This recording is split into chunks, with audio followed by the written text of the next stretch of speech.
باپ اپنے بیٹے کو کوئی بات کہے تو سعادت مند بیٹے کو غور سے وہ بات سننی چاہیے۔ استاد یا شیخ اپنے شاگرد کو کوئی بات کہے تو اسے غور سے اس بات کو سماعت کرنا چاہیے، چونکہ کہنے والا اس کا بزرگ ہے۔ لیکن وہ بزرگ، وہ شیخ، وہ استاد اگر ساتھ قسم بھی کرے تو پھر اور زیادہ مضمون کی اہمیت ہو جاتی ہے کہ یہ کوئی اہم مضمون تھا جس سے قبل قسم کی جا رہی ہے۔ اب یہاں جو ارشاد فرمایا جانے لگا ہے اس سے قبل میرے رب نے رب ہو کے قسم کی ہے۔ میرا مالک تو یوں بھی کہہ دیتا تو کافی تھا، لیکن مضمون اتنا اہم ہے کہ اس کو بیان کرنے سے قبل میرے رب نے قسم کی، اور پھر قسم بھی ایک نہیں کی، 5 قسمیں کی۔ والعادیات ضبحا، قسم ہے ان گھوڑوں کی جب وہ تیز دوڑیں تو ان کے سینوں سے آواز نکلتی ہے۔ راہ حق میں جہاد کے لیے جب گھوڑے دوڑتے ہیں تو ان کے سینوں سے نکلنے والی آواز اللہ کو کتنی محبوب ہے کہ ان گھوڑوں کی قسم کی۔ فالموریات قدحا، اور وہی گھوڑے جب برق رفتاری سے دوڑتے ہیں اور پتھریلی زمین میں جب ان کا گزر ہوتا ہے تو ان کے پاؤں سے لگی ہوئی کھریوں کے ٹکرانے سے، پتھروں سے جو شرارے نکلتے ہیں، اللہ فرماتا ہے کہ میں ان گھوڑوں کی قسمیں کرتا ہوں کہ جن کے پاؤں سے لگی ہوئی کھریوں کے ٹکرانے سے پتھروں سے شرارے نکلیں۔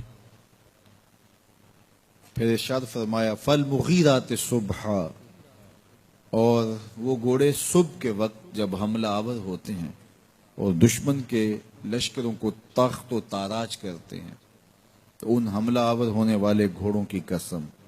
فَأَثَرْنَ بِهِ نَقْعًا، اور جب وہ حملہ آور ہوتے ہیں تو ان کی سموں سے گرد اڑتی ہے، تو اللہ فرماتا ہے وہ گرد اڑانے والے گھوڑوں کی قسم۔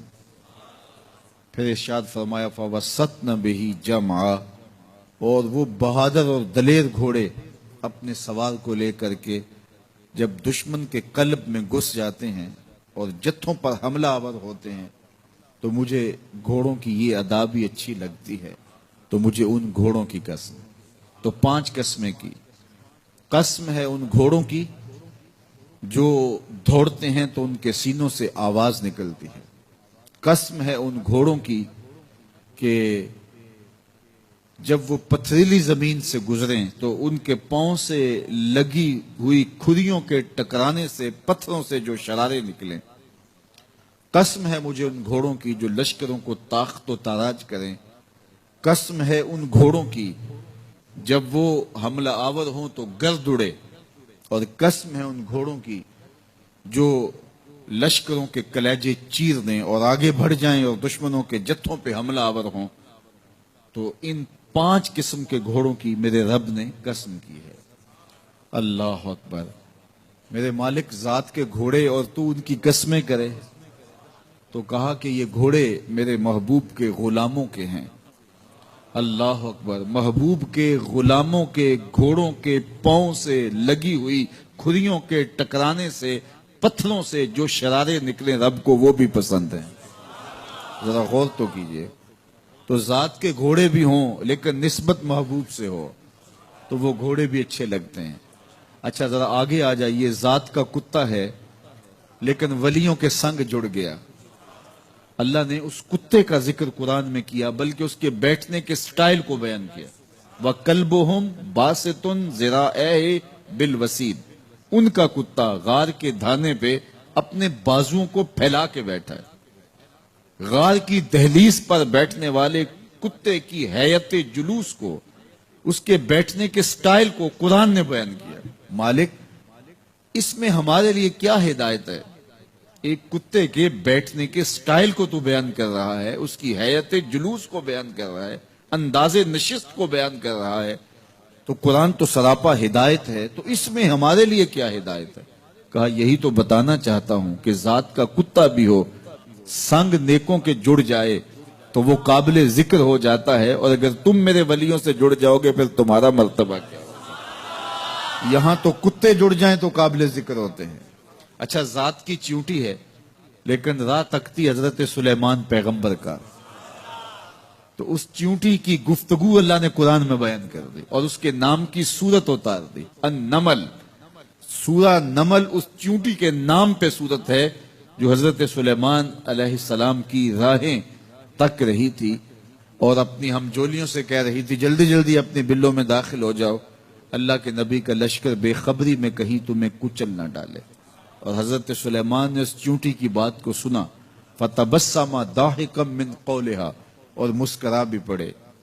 تو چیونٹی بھی ہو، گھوڑے بھی ہوں، کتے بھی ہوں، لیکن جب اچھے لوگوں کے سنگ جڑ جائیں، نسبت بلند ہو جائے تو وہ قابل ذکر ہو جاتے ہیں۔ تو ہیں گھوڑے لیکن میرا رب رب ہو کے قرآن میں ان گھوڑوں کی اداؤں کی قسمیں کر رہا ہے۔ وَالْعَادِيَاتِ ضَبْحًا فَالْمُورِيَاتِ قَدْحًا فَالْمُغِيرَاتِ صُبْحًا فَأَثَرْنَ بِهِ نَقْعًا وَوَسَطْنَ بِهِ جَمْعًا۔ قسم ان گھوڑوں کی جو تیز دوڑیں تو سینوں سے آواز نکلے، پتھریلی زمین میں جائیں تو پاؤں سے شرارے نکلیں، گرد و غبار اڑائیں، دشمن کے لشکروں کو تاخت و تاراج کر کے ان کے جتھوں میں گھس جائیں، ان دلیر اور بہادر گھوڑوں کی میرا رب رب ہو کے قسم کر رہا ہے۔ یہاں قسم کی بات چلی تو اللہ نے محبوب کے گھوڑوں کی قسم کی، گھوڑوں کی اداؤں کو پسند کیا۔ محبوب کے غلاموں کے گھوڑے، ان کے پاؤں سے لگی ہوئی کھریوں سے ٹکرانے والے پتھروں سے نکلنے والے شرارے، رب کے وہ بھی محبوب۔ اللہ اکبر۔ تو پھر قسم کی بات چلی تو کبھی گھوڑوں کی قسمیں کی، کبھی محبوب کی راہ گزر کی قسم کی۔ لا اقسم بہذا البلد، مجھے قسم ہے اس شہر کی۔ تو شہر مکہ کی قسم کیوں کی؟ وہاں کعبۃ اللہ ہے، مقام ابراہیم ہے، چاہ زمزم ہے، صفا و مروہ ہے، مزدلفہ ہے، منا ہے، عرفات ہے، قدم قدم انوار کی برستی برکہ ہے، مطاف ہے، حتیم ہے، مستجاب ہے، مستجار ہے، ملتزم ہے، باب کعبہ ہے، سقف بیت اللہ ہے، قدم قدم پہ انوار برس رہے ہیں۔ شاید میرے رب نے قسم اس لیے کی ہو، شاید قسم اس لیے کی ہو، لیکن میرا رب کہتا ہے لا اقسم بہذا البلد، مجھے قسم ہے شہر کی، یعنی شہر مکہ کی۔ کیوں؟ یہاں کعبۃ اللہ ہے، یہاں مقام ابراہیم ہے، یہاں مزدلفہ ہے، منا ہے، عرفات ہے۔ کیوں قسم؟ وانت حل بہذا البلد، محبوب اس شہر کی گلیوں نے تیرے قدم چومے۔ اے انت مقیم فی ھذا البلد، امام قرطبی نے اس کا مفہوم بیان کیا۔ محبوب آپ کی اقامت اس شہر میں ہے، آپ کے سانسوں کی خوشبو سونگی ہے شہر کی فضاؤں نے، اس لیے مجھے شہر کی قسم کہ محبوب یہاں تم جو رہتے۔ اللہ اکبر۔ تو محبوب کے شہر کی قسم کی، والعصر، محبوب کے زمانے کی قسم کی، والضحیٰ، محبوب کے چہرے کی قسم کی، واللیل، محبوب کی لٹکتی زلفوں کی قسم کی۔ کبھی کہا محبوب تیرے چہرہ زیبا کی قسم، کبھی کہا تیری زلف عنبری کی قسم، کبھی کہا تیرے شہر نور کی قسم، کبھی کہا تیرے زمانہ حسین کی قسم۔ اور پھر قسم کا باب چلا تو بات کہاں تک پہنچی؟ محبوب نہ صرف تیرے شہر کی قسم، نہ صرف تیری گلیوں کی قسم، نہ صرف تیرے چہرہ زیبا کی قسم، نہ تیری زلف نور کی قسم، نہ تیرے عہد زرعی کی قسم، محبوب تیری قسم تو ہے ہی تیرے غلاموں کے گھوڑوں کے پاؤں سے لگی ہوئی کھریوں کے ٹکرانے سے جو شرارے اڑتے ہیں، میں خدا ہو کے ان شراروں کو بھی پسند کرتا ہوں اور ان گھوڑوں کی بھی قسمیں کرتا ہوں۔ یہ قرآن ہے نا، والعادیات ضبحا، قسم ہے محبوب تیرے غلاموں کے گھوڑوں کی۔ اللہ اکبر۔ قسم ہے ان کے سینوں سے نکلتی آواز کی، قسم ہے ان کے پاؤں سے نکلتے ہوئے شراروں کی، قسم ہے ان کی خوبصورت اداؤں کی، ان اداؤں والوں گھوڑوں کی قسم۔ اللہ اکبر۔ یہ قسمیں کرنے کے بعد جواب قسم کیا ہے؟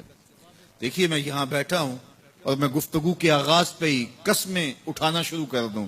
مجھے قسم ہے رب کعبہ کی، مجھے قسم ہے عرش الہی کے مالک کی، مجھے قسم ہے زمین و آسمان کے خالق کی. تو قسموں پہ قسمیں کرتا جاؤں تو جو مجھے غور سے سننے کا عادی نہیں بھی ہے تو وہ بھی متوجہ ہو جائے گا اور سننے کے لیے بے چین ہو جائے گا کہ حضرت قسموں پہ قسمیں اٹھائے جا رہے ہیں، کوئی بات ہے آج. تو میرا رب رب ہو کے قسمیں کر رہا ہے.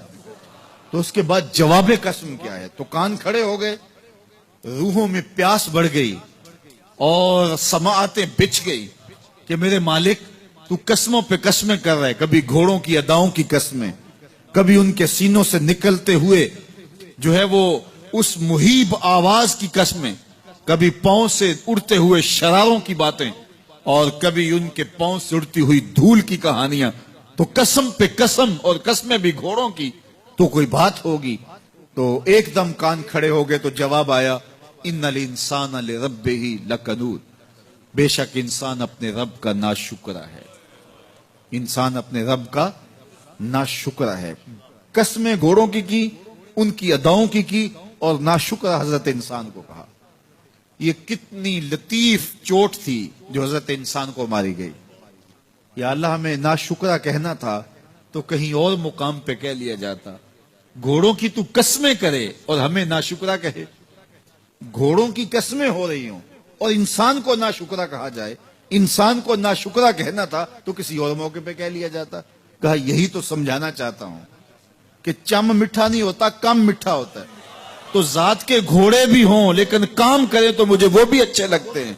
اور تم انسان بنے ہو، نقوش بڑے اچھے ہیں، قدے رانا رکھتے ہو، جھیل جیسی آنکھیں ہیں، اور تم چلتے ہو تو قیامت چلتی ہے، لیکن مجھے تم اچھے نہیں لگتے اگر تم ناشکرے ہو. یہ ہیں ذات کے گھوڑے لیکن میرے محمد عربی کے غلاموں کے غلام ہیں، مجھے اچھے لگتے. تو وہ چم نہیں دیکھتا، وہ کم دیکھتا ہے. تو ذات کے گھوڑے بھی ہوں لیکن نسبت ہو میرے حضور سے، نسبت میرے رسول سے ہو تو رب کو وہ اچھے لگتے ہیں. تو کہا والعادیات ضبحا فالموریات قدحا فالمغیرات صبحا فاثرن به نقعا فوسطن به جمعا ان الانسان لربه لکنود. بے شک انسان اپنے رب کا ناشکرا ہے. اللہ اکبر. پھر فرمایا وَإِنَّهُ عَلَى ذَلِكَ لَشَهِيدٌ.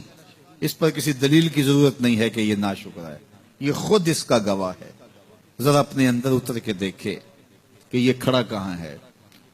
یہ کس قدر نعمتیں پانے کے باوجود شکوے کی زبان کھولے رکھتا ہے. یہ ناشکرا ہر وقت اس کی نعمتوں کی ناشکری کرتا رہتا ہے. جتنی نعمتیں اس کو عطا کی، اس کو تو ہم نے جو چمکتی روشن آنکھیں دی ہیں، اس کو بولتی زبان بخشی ہے، خوبصورت چہرہ دیا ہے، قدے رانا بخشا ہے، اس کو دماغ دیا ہے، دماغی قوتیں عطا کی ہیں، اور اس کو سننے والے کان دیے، اس کی زبان پہ ذائقے رکھ دیے، نظام انہضام، نظام تنفس، کیا کیا نہیں سے عطا کیا. لیکن ہر وقت یہ ناشکری کے کلمات ہی بولتا رہتا ہے. میرے پاس یہ بھی نہیں، یہ میرے پاس یہ بھی نہیں، میرے پاس یہ بھی نہیں. دیکھیں اس کے پاس کیا کیا اس کے مالک نے عطا کیا ہے. تو یہ ہر وقت ناشکری. اور پھر جوں ہم قیامت کے قریب ہوتے چلے جا رہے ہیں، ناشکری بڑھتی چلی جا رہی ہے. میں کوئی بہت لمبی عمر نہیں رکھتا، لیکن مجھے آج سے 35 سال پہلے کے حالات کی ہوش ہے، اور جو میرے سے زیادہ عمر میں ہیں وہ اس سے پہلے کے حالات جانتے ہیں. تو میرا بنیادی طور پہ ایک دیہات سے تعلق ہے. تو میں اچھی طرح جانتا ہوں کہ لوگوں کے پاس جو آج کچھ ہے وہ آج سے 35-40 سال پیچھے نہیں تھا. بالخصوص دیہاتوں کے اندر لوگوں کے پاس ایک یا دو جوڑے ہوتے تھے اور انہیں بار بار پہنتے تھے. کسی شادی یا بیاہ کے موقع پہ جانا ہوتا تو بعض اوقات کسی سے وہ لباس یا جوتے مانگ کے لے کے جاتے. مجھے اچھی طرح یاد ہے کہ اس زمانے میں لوگ اپنے کندھے پر ایک کپڑا رکھا کرتے تھے، اور شادی پر اگر کسی نے جانا ہوتا تو جس کا کپڑا بہت اچھا ہوتا تو اس سے وہ مانگ لیا کرتے تھے کہ میں نے ذرا شادی پہ جانا ہے. بڑے بھائی کے جوتے پہن لیا کرتے تھے، اور اسی طرح گزر ہوتا تھا. کبھی کوئی شکوہ زبان میں پیدا نہیں ہوا تھا، اور لوگوں کے شکستہ سے کچے گھر ہوتے تھے. اور گھر کے صحن میں ایک درخت ہوتا تھا، دوپہر وہاں کاٹ لیتے تھے. اکثر لوگ دوپہر کا کھانا تیار نہیں کرتے ہوتے تھے، دودھ پی کر کے ہی گزارا کر لیتے تھے. صبح کو ناشتہ اور شام کو کھانا ہوتا تھا، لیکن اس کے باوجود اللہ کا شکر کیا کرتے تھے. یہ پچھلے دن میں گزرا تو دیکھا کہ بچے کھیل رہے ہیں اور غبارے پھوڑ رہے ہیں، اور جب غبارہ پھٹتا ہے نا تو بچے خوش ہوتے ہیں، کہہ لگاتے ہیں. پھر دوسرا غبارہ ہے وہ اس سے کھیلنے لگ جاتے ہیں، اور پھر جب وہ پھٹتا تو پھر خوش ہوتے ہیں.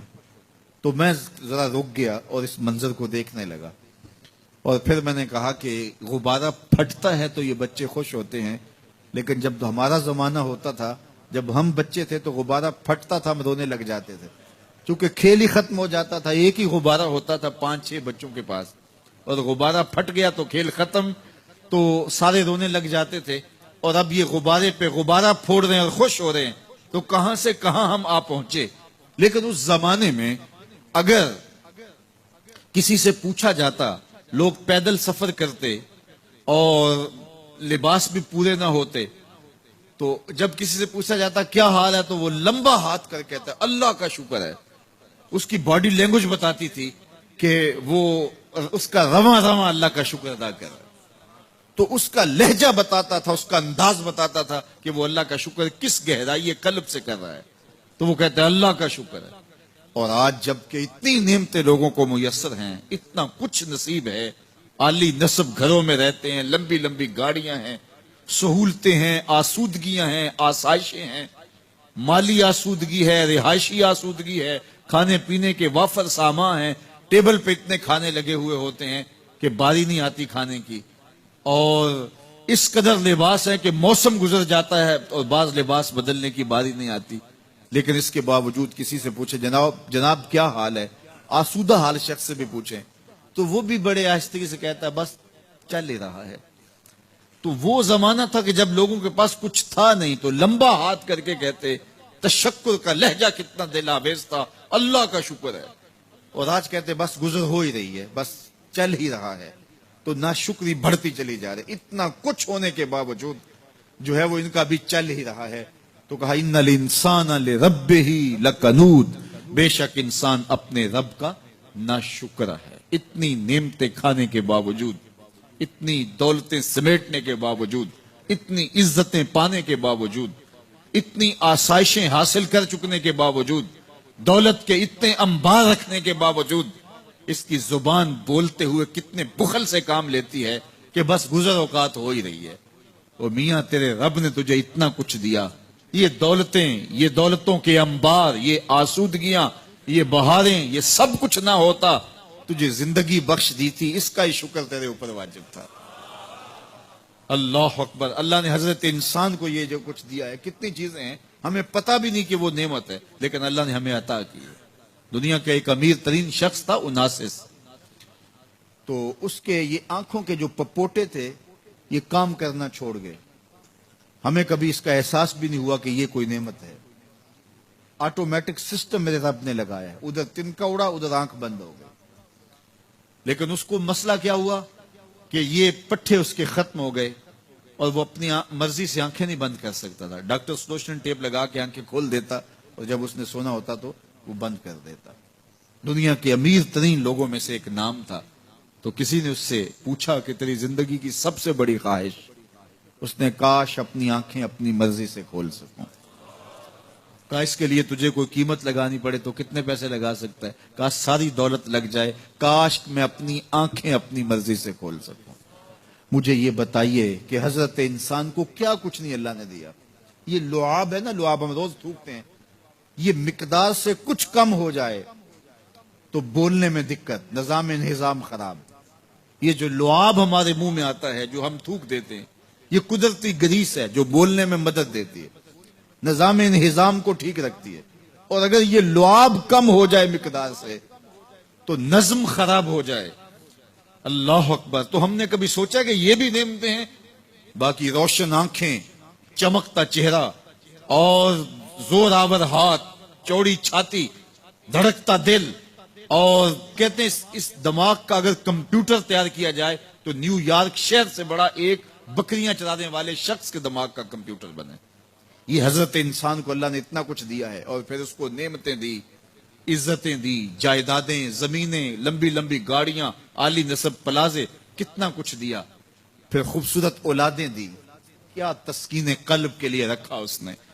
تو اس کے باوجود بھی یہ کہہ رہا ہے بس چل رہا ہے، گزر اوقات ہو رہی ہے. ان الانسان لربہ لکنود، انسان اپنے رب کا کتنا ناشکر ہے، اس نے کیا کچھ اسے عطا کیا، کیا کچھ عطا کیا، لیکن یہ شکر کا کلمہ بھی نہیں بولتا، بخل سے کام لیتا ہے. تو کہا یہ ناشکر ہے، اور اس پر کوئی خارج سے دلیل لانے کی ضرورت بھی نہیں ہے. وَإِنَّهُ عَلَىٰ ذَلِكَ لَشَهِيدٌ، اور یہ خود اس پہ گواہ ہے. ذرا اپنے اندر اتر کے دیکھے تو یہ کتنا بخل کرتا ہے شکر ادا کرنے میں، اسے خود سمجھ آ جائے گی. وَإِنَّهُ لِحُبِّ الْخَيْرِ لَشَدِيدٌ، اور اس کی ایک خصلت یہ ہے کہ یہ دولت کی محبت میں بڑا سخت ہے. دولت کی محبت یہ بہت زیادہ اپنے سینے میں پال چکا ہے، اور یہ دولت اس کی محبوبہ بن گئی ہے.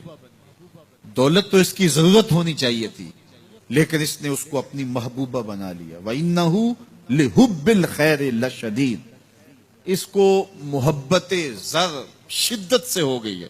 سویر سے شام تک اس کا وظیفہ ہی یہی ہے، اس کی زندگی کے اندر منصوبے یہ چلتے ہیں. اللہ نے اتنا نوازا ہوا ہے، اس کی ساری زندگی آسودگی سے گزر سکتی ہے جتنا اس کے پاس موجود ہے، لیکن اس کے باوجود ہر وقت اس کے دماغ کے فیتے پہ یہی چلتا ہے، اور یہی کہانی چلتی ہے، یہ زیادہ کیسے ہو، یہ زیادہ کیسے ہو، یہ زیادہ کیسے ہو.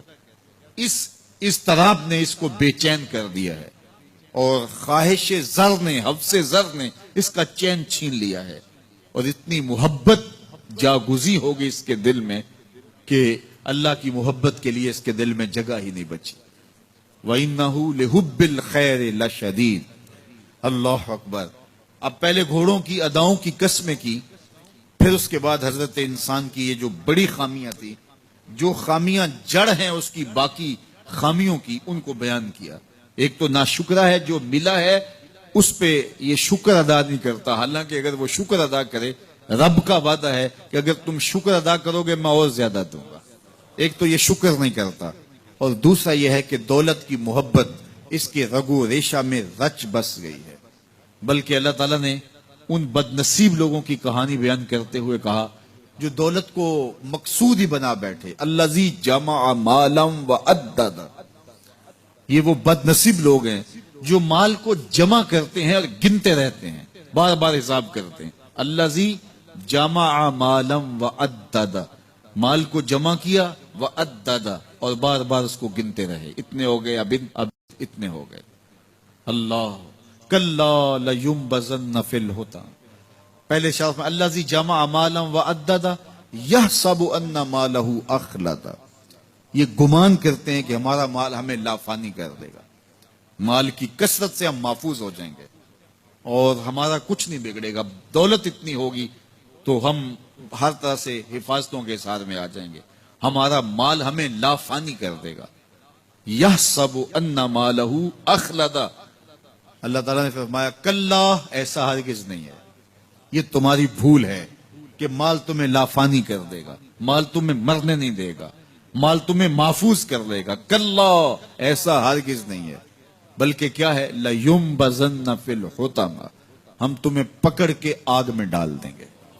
لَيُنبَذَنَّ کے لفظ پہ اگر غور کیا جائے تو عربی میں جب ان کا جوتا پرانا ہو جاتا تو پرانا جوتا جب پہننے کے بھی قابل نہ رہتا تو اس کو اتار کے ایسے حقارت سے پہنتے، اور اس کے لیے لفظ استعمال کرتے نبذت النال، میں نے جوتا پھینک دیا.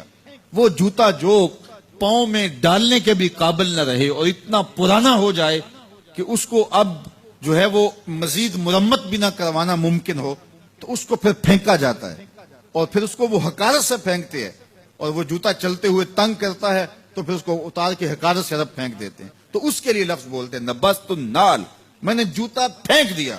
حقارت سے پھینکنے کو نبض کہتے ہیں، اور یہی لفظ اللہ تعالیٰ جل شانہ نے فرمایا کلا لینبذن فی الحطمہ. اے اہل عرب، جس طرح تم جوتا پرانا حقارت سے پھینکتے ہو، ہم حقارت سے تمہیں آگ میں ڈال دیں گے. کلا لینبذن فی الحطمہ. یہ ان مالداروں کی کہانی ہے جنہوں نے مال کو اپنا معبود بنا لیا. مال کو اپنا مقصود بنا لیا، مال مال مال، ہر قدر پامال کر دی، ہر قدر کی قربانی دے دی مال کے بدلے، اور مال ہی ان کا مقصود بن گیا، اور یہ سمجھے کہ یہ مال جو ہے وہ ان کو لافانی کر دے گا، ان کو مرنے نہیں دے گا، ان کے لیے حفاظتی حصار بن جائے گا۔ کلا لینبذن فی الحطمہ وما ادراک ما الحطمہ۔ اللہ فرماتا ہے جانتے ہو جس حطمہ میں، جس آگ میں تمہیں ڈالا جائے گا وہ آگ کیا ہے؟ مل حطمہ، کیا تمہیں پتا ہے وہ حطمہ کیا ہے؟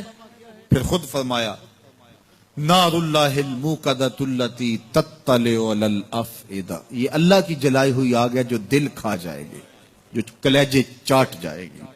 تم حب زر، یہ حب دولت اور حب دنیا، یہ تمام برائیوں کی جڑ ہے، تو اس لیے اپنے اندر سے محبت زر کو نکالنے کی کوشش کیجئے اگر کہیں آپ کو داخل ہوتی محسوس ہو رہی ہے، اور حب دولت کو نکالنے کے لیے زکوٰۃ صدقات اسلام نے ہمیں یہ نظم دی ہے۔ اقبال نے کہا تھا حب دولت تلف می سازت زکوٰۃ، زکوٰۃ حب دولت کو زائل کرتی ہے، جب اللہ کی راہ میں لٹاؤ گے تو اس سے کم بھی نہیں ہوگا۔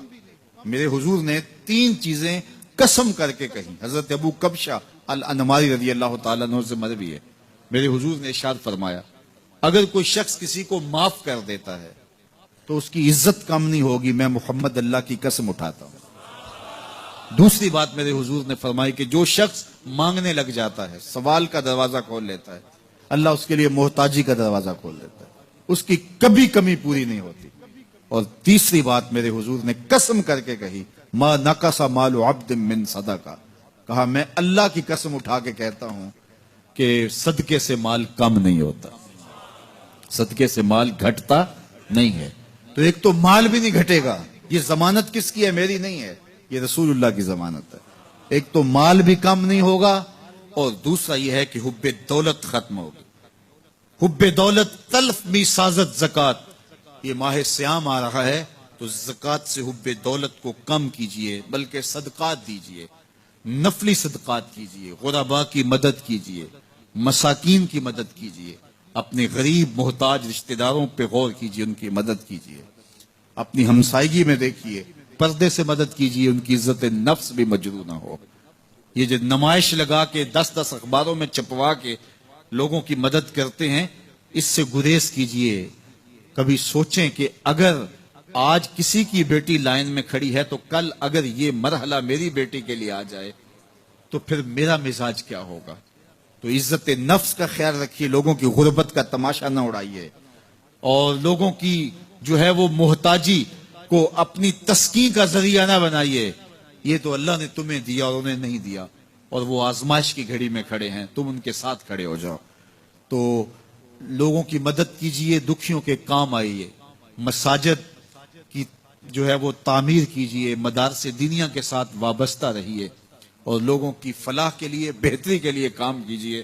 اللہ نے آپ کو دیا ہے، یہ مال یہاں رہ جانا ہے۔ میرے حضور نے فرمایا ابن آدم کہتا ہے میرا مال میرا مال، اس کا مال وہ ہے جو اس نے کھایا یا پہنا اور پرانا کر دیا یا آگے بھیج دیا، باقی اس کا نہیں ہے، وہ وارثوں کا ہے۔ مرتے ہی ورثہ بن جائے گا، مرتے ہی ترکہ بن جائے گا، کفن بھی میلا نہیں ہونے دیں گے کہ بعض اولادیں تو بانٹ لیتی ہیں۔ اللہ اکبر، وہ گھر جو ان کے لیے بنایا تھا، ایک رات بھی تجھے اس گھر میں رکھنے کے لیے تیار نہیں ہوں گے۔ آج تیرا نام چھن گیا، آج کوئی یہ نہیں کہتا کہ پیچھے سے مامگے اور حاضر اس چودھری صاحب کے، حاضر اس میت کے۔ آج تو ڈیڈ باڈی بن گیا، آج تو میت بن گیا۔ آج خان صاحب، ملک صاحب، چودھری صاحب، پیر صاحب، مفتی صاحب، تیرے سارے ٹائٹل چھین لیے گئے۔ آج پیچھے اس امام کے اور دعا واسطے حاضر اس میت کے، آج تو میت بن گیا۔ آج تیرا لباس بھی پھاڑ کے اتارا ہے، آج تیرے انگوٹھے باندھ دیے گئے ہیں، ناک میں روئی ٹھونس دی گئی ہے۔